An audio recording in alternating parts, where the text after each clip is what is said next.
Welcome back to the Discerning Otaku. It is time for another audiobook review. This time around, I checked out My Quiet Blacksmith Life in Another World. Obviously, light novel. Obviously, isekai. And obviously, I enjoyed it. I'm a man of trash taste, and I do tend to enjoy most isekais as long as they set themselves apart at least a little bit from the standard thing that we've come to know, loathe, and love throughout the years.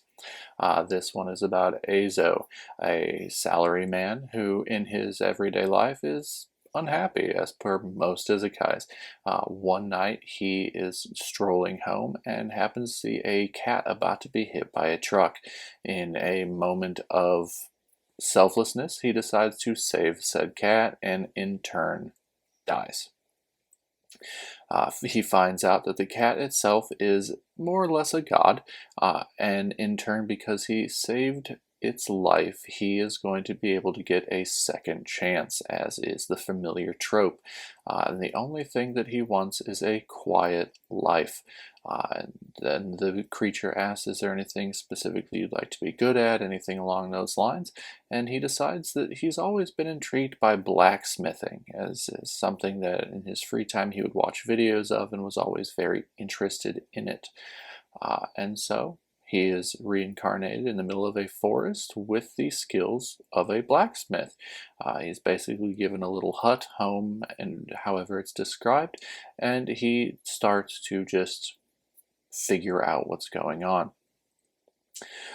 He starts to gather his essentials. He goes and finds a water source and things of that nature, and he stumbles upon a beastkin, a half-tiger beastkin who has been gravely injured.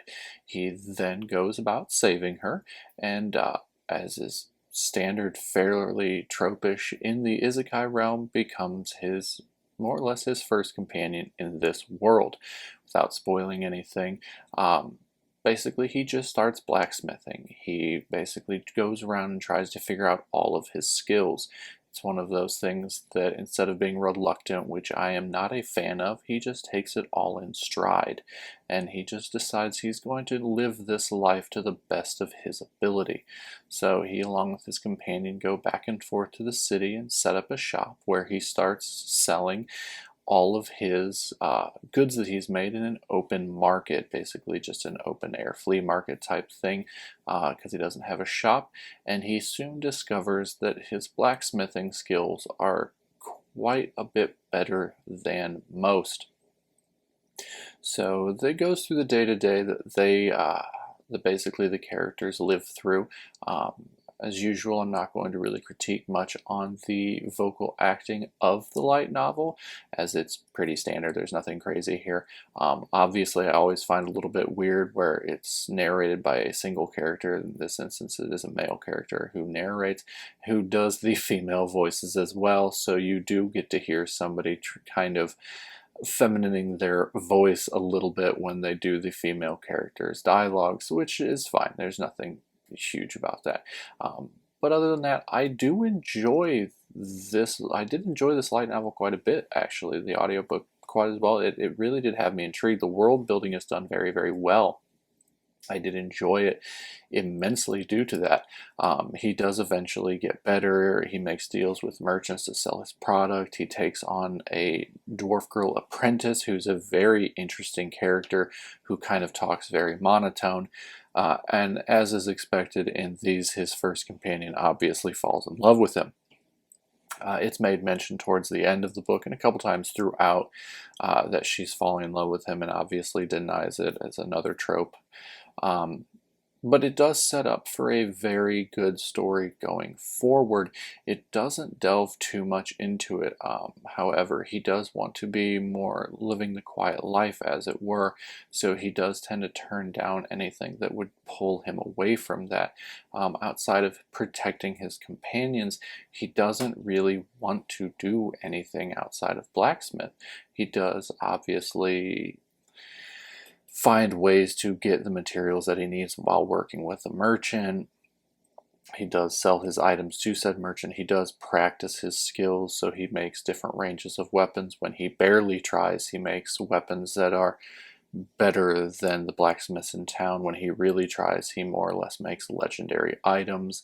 But he will only do custom items if people can make it to the forest he's living in, because I believe it's called the Black Forest. It's a very dangerous area where he resides. So his stipulation of making a weapon for anybody is they have to be able to wield it properly, so they have to be able to safely make it to him for him to do that.